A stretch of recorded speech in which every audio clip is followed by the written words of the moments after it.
ድምጻችን ይሰማ በብልጽግና ወንጌል እድናለሁ የሚል ሞኝና ሞኝ ከባበ እንቁላል እርግብ የሚጠብቅ ብቻ ነው። በደብረ ከዋክብት ዝቋላ ገዳም 4 አባቶች ተገድለዋል። እናንተ ባለስልጣናት ካላችሁ እጃችሁን ሰብስቡ፣ ንጹሃንን መግደል አቁሙ። ሰላም ኦርቶዶክሳውያን ባለማህተቦች እንደምቆያችሁ እንደምናረፈዳችሁ ነው። ዛሬም በሌላ ቪዲዮ በሌላ አጀንዳ ተመልሼ መጥቻለሁ። የዛሬው ቪዲዮአችን የዛሬው መናገሪያ አጀንዳችን የሚሆነው እንግዲህ በሃዲያ ስልጤ ላይ ምን ተከሰተ እሱን አብረን የምንመለከት ይሆናል። እንዲሁም ደግሞ አንድ አባታችን አባ ናትናኤል የተናገሩት ነገር አለ፣ እሱን አብረን የምንመለከት ይሆናል። እስከ ቪዲዮ መጨረሻ አብራችሁን ቆዩ። ቪዲዮን ከመጀመራችሁ በፊት ላይክ፣ ሼር፣ ሰብስክራይብ ማድረጋችሁ እንዳዘነጉ። ወደ ቪዲዮ እኛ የሃዲያ ስልጤ ሀገረ ስብከት የሚሻ ወረዳ የሲኮ ቅዱስ ባለወልድ ሰንበት ተማሪዎች በልጃችን በአብሪሽ ዘልደታ ላይ የተደረገውን የግድያ ሙከራ አጥብቀን እንቃወማለን። አጥብቀን እንቃወማለን። በተሻለ ሀሳብ ማሸነፍ እንጂ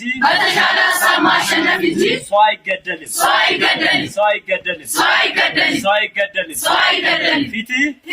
ፊቲ ለአብሪሽ ዘልደታ ፊቲ ለአብሪሽ ዘልደታ ፊቲ ለአብሪሽ ዘልደታ ሰሙት አናምረም እንዴ?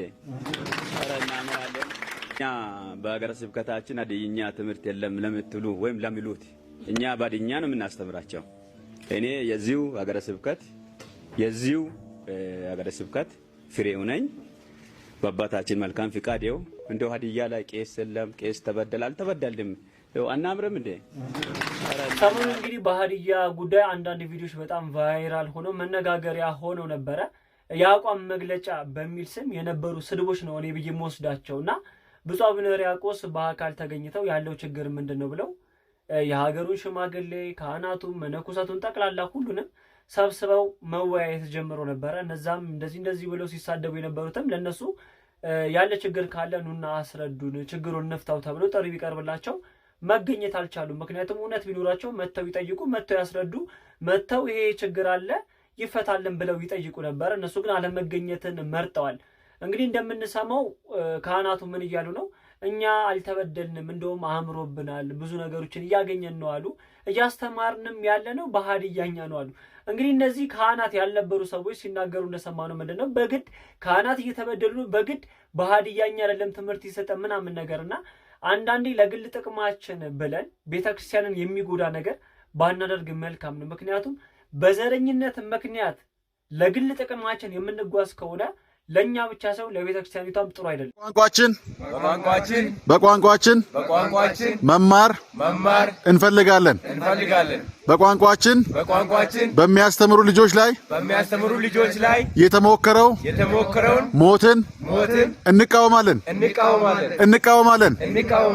አብሪሽ ዘልደታ ከጎናችን ስለሆንክ እናመሰግናለን። እኛም ከጎንህ እንቆማለን። የቤተክርስቲያን ልጅ ስለሆንክ እናመሰግናለን። ከጎንህ እንሆናለን። ሰገሪን ሎሲማ አንሶሞ ሰገሪን ሎሶ ኬንሺማ ተቃወሞም እንቃወማለን።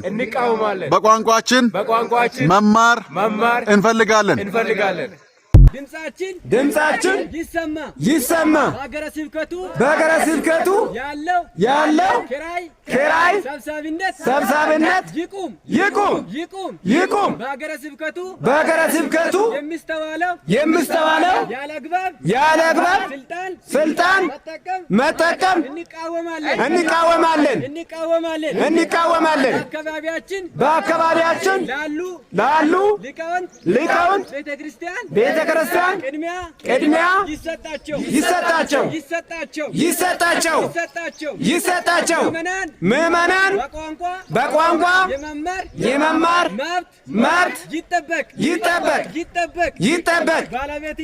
ባለቤትነትን ነጥቆ የማሸማቀቅ ስርዓት አጥብቀን እንቃወማለን። በሀገረ ስብከቱ የሚስተዋለው ሙስና፣ ዘረኝነት፣ አድመኝነት፣ የስልጣን ድርርብ እንቃወማለን።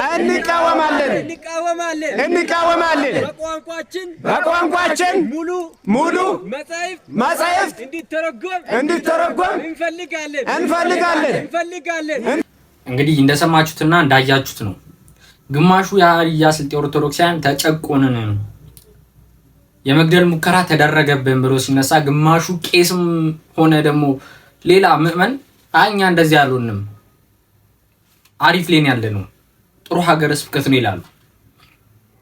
በዚህ መሃል ማን ነው መሃል ላይ ገብቶ የሚናገረው የሚጨቆነው ማን ነው? እዛ አካባቢ ያሉ ኦርቶዶክሳውያን ባለማህተቦች ተጨቆንም ብሎ ሲናገሩ የት ነው የተጨቆንኩ ይባላል፣ ይጠየቃል። በመሃል ደግሞ ሶሻል ሚዲያ የምንጠቀም ልጆች ደግሞ ለምን ተጨቆኑ ብለን ቪዲዮ በምንሰራበት ሰዓት ማስረጃ አለ ወይ የለህም ወይ በሚል ሰዓት አገባ ውስጥ እንገባለን። አሁን በዚህ ጉዳይ ላይ ብዙ መናገር አልፈለግም። ምክንያቱም ግማሹ ተጨቆንን ሲል፣ ግማሹ ኦርቶዶክሳውያን ደግሞ አልተጨቆንም ይላል። ግማሹ እንደዚህ ተደረገን ሲል አረ ምንም አልሆንም።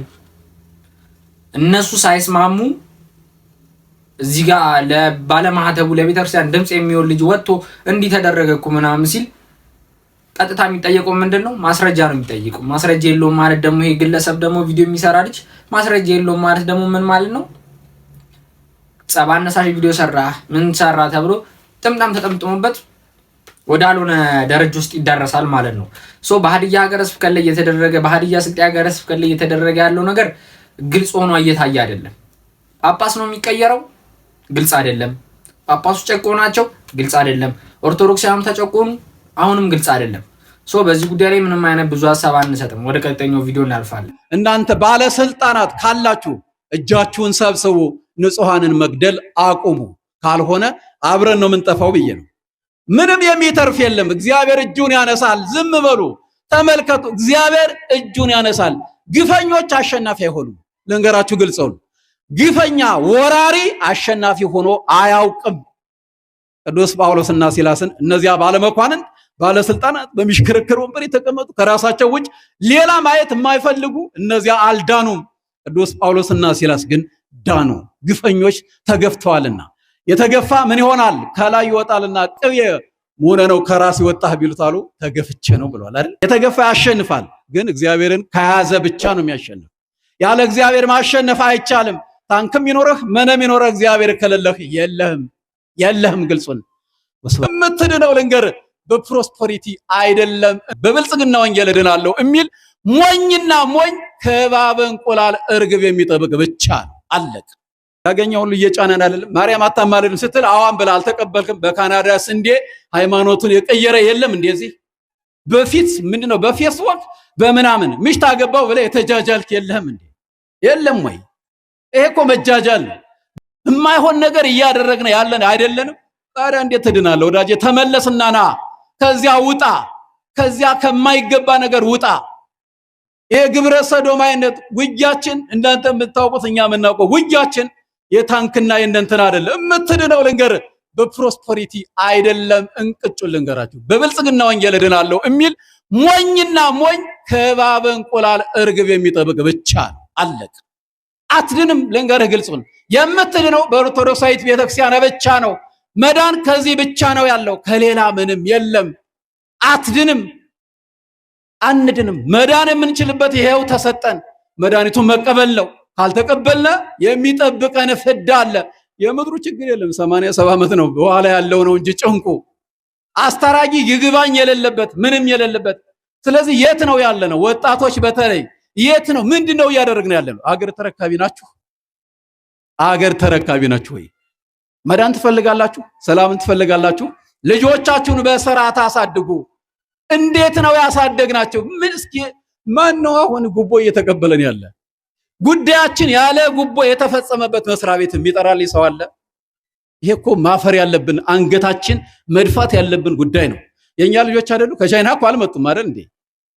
እንግዲህ እኚህን አባት ድጋሚ ሊለጥፍኳቸው እንደነኛ አይነት ያሉ አባቶችን እንደው መድኃኔዓለም ያብዛልን ማለት ያሰኛል። እኛ አባት እንግዲህ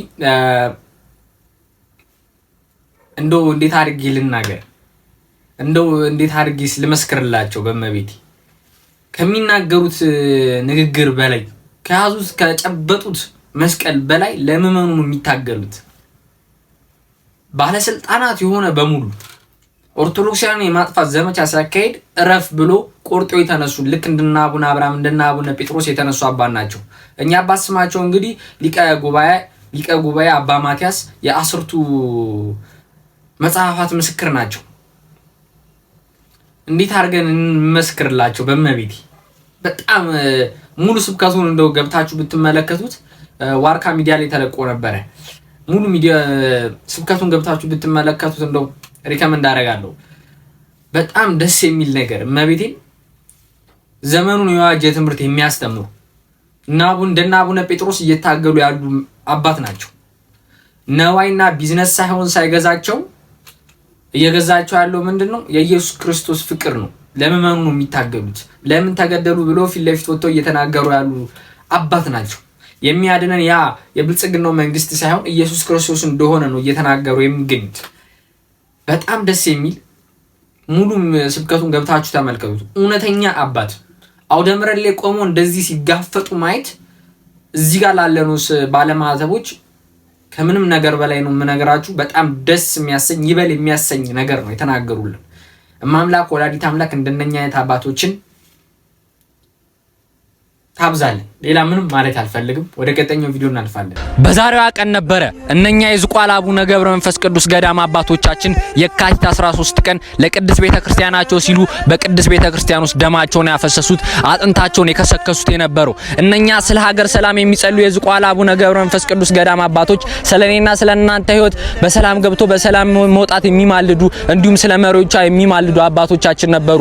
በዛሬዋ ቀን አጥንታቸውን የከሰከሱት ደማቸውን ያፈሰሱት አንገታቸውን ለካራና ለሰይፍ አሳልፈው የሰጡት ግንባራቸውን ለጥይት አሳልፈው የሰጡት የነበረው ይሄንን ነው ተናገሩ፣ ይሄንን ነው መስክሩ ምንላችሁ። ጮማን ሳይሆን ጥሬን የሚቆረጥሙ ትራስን ሳይሆን ድንጋይን የተንተራሱ ዋሻ ዘግተው የሚጸልዩ የገዳማውያን አባቶቻችን የዛሬ 2 ዓመት ነበረ ጥይት የተርከፈከፈባቸው። ልጆችሽ በሃይማኖት ጸኑ ሞትንም ሳይፈሩ ስለ ኦርቶዶክስ ተዋህዶ ባለመሰከሩ ይታወስ ቅዱስ ስማቸው ይዘከር ሰማዕትነታቸው በላይ በሰማይ ላይ በቀለመ ወርቁ ተስቧል ስማቸው አክሊል ተሰጥቷቸው ጸንተዋል እንደ ወንጌሉ ጸንተዋል እንደ ቅዱስ ቃሉ። የተዋሕዶ ልጆች ኮፒ ሊንክ ሼር ሪፖስት እያደረጋችሁ የዝቋላ አባቶቻችን እናስባቸው እንዘክርላቸው። አንድም ሻባም ቢሆን አንድም ጧፍም በዛሬው ቀን አብሩላቸው። እናንተን ሰማዕታት ብንረሳችሁ ቀኛችን ትርሳን፣ ብንዘነጋችሁ ማርያም ትዘንጋን። ኮፒ ሊንክ ሼር ሪፖስት እያደረጋችሁ ለዓለም አድርሱልን። በደብረ ከዋክብት ዝቋላ ገዳም 4 አባቶች ተገድለዋል። ሰማዕትነትን ተቀበሉት። እንደውም እዛ የነበሩ አንድ አባት ምን አሉ ነው የተባለው? እኔ ኃጢአተኛው እንደነሱ የሰማዕትነትን ጽዋ ሳላገኝ ቀረው አሉ ነው የተባለው። እነሱ ታድለዋል። ሄኖክ የሚለው አለ ብፁዕ ዘይመውትን ዘጻድቅ ወሄር፣ በደግነት ሳለ የሚሞት ሰው ንዑድ ክቡር ነው ብሏል። ደግነቱን እንዳያዛት የሞተ ሰው ሳያባክናት የሞተ ሰው እሱ የታደለ ነው። የእኛስ መጨረሻችን አልታወቀም፣ እነሱ መጨረሻቸው ታውቋል። ሆኖ ግን ደማቸው የምሕረት እንጂ የግፍ እንዳይሆንብን ገዳሙን እንዲጠብቅልን ለራሳችንም የንስሐ በር እንድናገኝ አውሬ የበዛባት ያደረግናት ሀገራችን ኢትዮጵያ የምሕረት ሀገር እንድትሆን ምህላውን ጠንክረን እንድናደርግ አንድ ሰው መቅረት የለበትም። እንደው ደካማ ቢሆን በምርኩስ ሂዶ የታመመ ሰው እንኳን ቢኖር ጠምጥሞ ታጥቆ ቢሆን ተገኝቶ ምህላውን እናድርስ። ይህንን ምህላ ባልና ሚስት ከመኝታ ተለይተው ከላይ እንተኛ እንደሆነ ከታች ተኝተን፣ ነጭ እንለብስ እንደሆነ ጥቁር ለብሰን ራሳችንን አስተካክለን ማድረስ አለብን። ስለዚህ ዓመት ሁሉ የተጣላችሁ ካላችሁ ታርቃችሁ ለድሃ በማሰብ የተቸገሩትን በመርዳትና እስካሁን የነበረ ቂማችሁን በመተው እንድታስተካክሉ እነሱ በ3 ቀን ያመጡትን ምህረት እኛ 3 ዓመት 30 ዓመት ብንጮህ አላመጣው ብለናል። የሆነበት ምክንያት ምንድነው? ምህላው ከነተንኮላችን ስለሆነ ከነሽንገላችን ከነቂማችን ስለሆነ በንስሐ ተዘጋጅተን ስላልሆነ ስለዚህ ንስሐ ገብተን ይሄን ምህላ አድርሰን ሀገር ምህረት እንዲያገኝ ደግነት የሞቱትስ በቅተዋል ከነ ኃጢአታችን። እኛ ግን ብንገደል የሚጠብቀን ሲኦል ነው እና የበረከት ሞት ሳይሆን የመቅሰፍት ሞት እንዳያገኘን ለራሳችን ውሻ መጀመሪያ ለራሱ ሲጮህ በዚያው የባለቤቱን ግቢ ይጠብቃል ይባላል። ምን ማለት ነው? ጻድቃንም መጀመሪያ ለራሳቸው ጮኸው ኋላ ለኃጥአን ይተርፋሉ። መጀመሪያ እኛ ኃጥአንን አሁን ለራሳችን እንጮህ፣ እየሰሩን ለምንፈርሰው ለኛ፣ እየተማርን ለምንደነቁረው፣ እየተሳብን ለምንጎትተው ለኛ ለገዛ ራሳችን መከተል ላቃተን ሳበኝ ይከተልሃለሁ ብለን መጮህ አለብን። ያስተማረን እግዚአብሔር ስሙ ሁለተኛ በዝቋላ አቦና በተለያዩ ገዳማት ምንም ጦር መሳሪያ ያልታጠቁ የሰማይ ቤትን ታሳቢ ያደረጉ መናኞች ላይ በተደጋጋሚ ጥቃት፣ ለሞት፣ ለድብደባና እንግልት ሲዳረጉ ይታያል። ለመሆኑ መንግስት እንደዚህ አይነት ተደጋጋሚ የንጹሃን የቤተክርስቲያን አገልጋዮችን ከሞት ድብደባና እንግልት ለመታደግ አግባብ ያለው የጸጥታ ኃይል የማይመድበው ለምን? በዚህ ጉዳይ ላይ ሰፋ ያለ ሀሳብ ብሰጥ በጣም ደስ ይለኛል። እንግዲህ ትናንትና ማለትም የካቲት 13 እነኛ የዝቋላ አቡነ ገብረ መንፈስ ቅዱስ ገዳም አባቶች ሰማዕት የሆኑበት 2ኛ ዓመታቸው ነው። ለነኚህ ባለማተቦች፣ ለነኚህ አባቶች፣ ለነኚህ መናኛን፣ ለነኚህ ለሀገር ሰላም የሚጸልዩ፣ ስለ ዓለም ሰላም የሚጸልዩ፣ ጮማን ሳይሆን ጥሬም መቁርጠም የናፍቁ፣ ምቹ ትራስን ሳይሆን ድንጋይን ተንተርሰው ስለ ዓለም ሰላም፣ ስለኔና ስለናንተ ሕይወት በሰላም ገብቶ በሰላም መውጣት የሚማልዱ የሚጸልዩ አባቶች ናቸው። ትናንትና እንግዲህ 2ኛ ዓመታቸውን ያስቆጠሩት ማለት ነው። እነኛ አባቶች የካቲት 13 ቀን ሲገደሉ 5ቱ አባቶች ቀድሞ የታሰሩ 2 አባቶች ነበሩ። እነኛን አባቶች ለማስፈታት ሲሄዱ ነው እንግዲህ የተገደሉት ማለት ነው። እነኛ አባቶችን እንዳይገደሉ እንዳይጨቆኑ ሲባል ከመንግስት ጋር አባቶች ብዙ ጣውረዶች አድርገዋል። ነገር ግን አሁንም ማብቂያ የለውም። አሁንም እየተገደሉ ይገኛሉ። በየት እንደሰማነው ነው። በዝቋላ ብቻ አይደለም፣ በምድረ ከብድ ዳቦም ትንሽ ነገር ተፈጥሮ ነበረ። እሱ ብቻ አይደለም፣ ሌላም ቦታ ብዙ ነገሮች በዋልድባ ገዳም በተለይ ብዙ ነገሮች ተፈጥረዋል። አንድ ምዕመን አንገቱን ታርዶ ተርፏል። እንዲሁም ደግሞ ባለፈው መናኛ እንዳባት ተገድለዋል። ይህን ነገር እናውቀዋለን። እነኚህ መናኛና አባቶች ምንም ያጠፉት ነገር የለም። ስለ ገዳያቸው ይጸልያሉ፣ ባይዘው ስለ አራጃቸው ይጸልያሉ እንዳይገደሉ፣ በቃ ከእንደዚህ አይነት ህይወት እንዲወጡ ሌት ከቀን የሚጸልዩ አባቶች ናቸው። ከእግዚአብሔር ጋር እንነጋገር፣ ከእነኚህ ጋር እናውራ ብለው ያንን ነገር ትተው ፊት ለፊት ወጥተው ሲጋፈጡ ዓለማዊ ህይወታቸውን ትተው መንፈሳዊ ከእግዚአብሔር ጋር መነጋገር ይበጀናል። እነኚህ የኢትዮጵያ ህዝቦች ሊማሩ ይገባቸዋል። በአታቸውን ዘግተው ቁጭ ብለው ሲጸልዩ የነበሩ አባቶች እየተገደሉ ያሉበት ዘመን ነው። ገዳይ ማን ነው? አስገዳይ ማን ነው? እሱን የምናውቀው ነገር ነው። ድሮ ጳጳስ መጣ ሲባል ሁላችንም እንርበተበት ነበር። አሁን ግን ጳጳስ መጣ ሲባል የጵጵስና ክብር ወርዷል። ቢኮዝ በነከሌ ምክንያት ማለት ነው። እነሱ አባቶች ልጆቻቸው መናኛኖች፣ ከነሱ በላይ የሆኑት መናኛኖች ሲገደሉ እያዩ ዝም የሚሉ አባቶች የተሰበሰበው ጎራውን 5 ኪሎ ቤተ መንግስቱን የእንትኑን የሞላው እነሱ ናቸው። መንበረ ጵጵስናውን የሞላው ፖለቲከኛና ዘረኛ ጳጳስ ብቻ። ይሄን 100% እርግጠኛ ሆኜ መናገር የምችለው ነገር ነው። አሁንም እንናገራለን። መናኛን አባቶች መገደላቸው ይቁ፣ መታረዳቸው፣ መጨቆናቸው ይቁ። ይህ የመጨረሻ መልእክቴ ነው።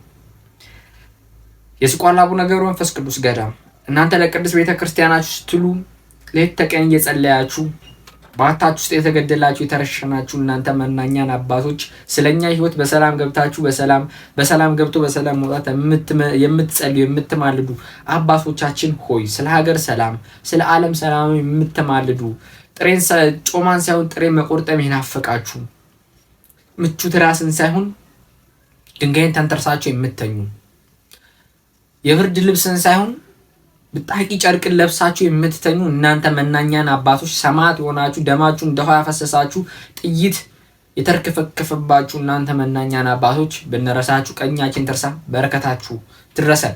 ለዛሬው በዚህ ቀን ቀጣይ በሌላ ቪዲዮ እስከምንገናኝ ድረስ ቸር ሰንብቱልኝ። ቪዲዮ ላይክ፣ ሼር፣ ሰብስክራይብ ማድረጋችሁ እንዳዘነጉ። ቸር ሰንብቱ።